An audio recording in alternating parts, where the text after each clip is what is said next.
Доповідаю.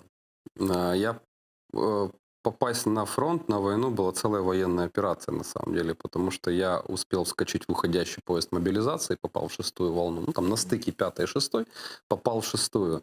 И тогда уже не было такого, я хочу пойти туда.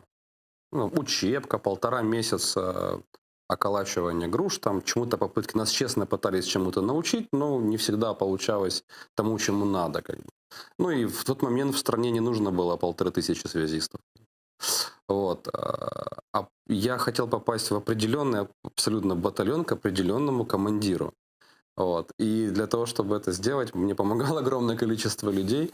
И именно благодаря этой истории я в учебке впервые в жизни увидел, что такое нормальный, настоящий украинский офицер. Потому что, знаешь, до войны, ну, мы вообще не думали про армию. Что такое армия? Кто-то ходит, там едет в троллейбусе солдатик, да, в дубке. Вот. А как-то с начала войны, ну, в моем мире, неправильно, в фейсбучном неправильном мире, как-то так повелось, что очень мало было положительных эпитетов со словом офицер. Почему-то, не почему-то, а по неопределенным причинам, вот, ну вот не очень. До военной формации офицеры это были часто и густо, представлялись люди как не самые качественные. Да?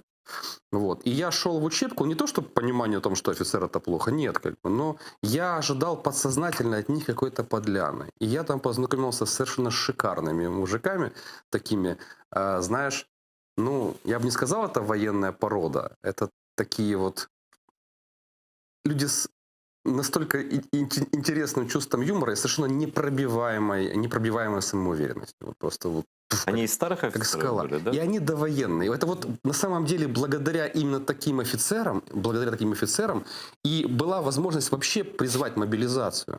И к чему-то хотя бы научить, что-то как-то они возглавляли, они резко подросли в чинах и званиях, и в тот момент, в 2014-2015 году, они возглавляли различные там организмы, их выдвигали, потому что они были нормальными.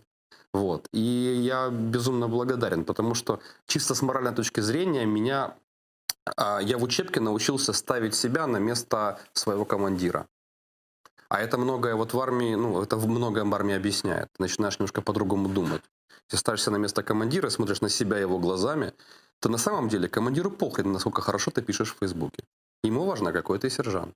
И что у тебя порядок на позиции, люди нормальные, живые, не бухие, службу несут, не залетают, и самое главное, живы та не ушкоджені, ну, а втрати майна уточнюються. Вот. И вот это было прям... Я с учебки как бы начал. Мне всегда, вот, честно говоря, везло с командирами. Вообще до войны ты был абсолютно мирный человек. Я айтишник.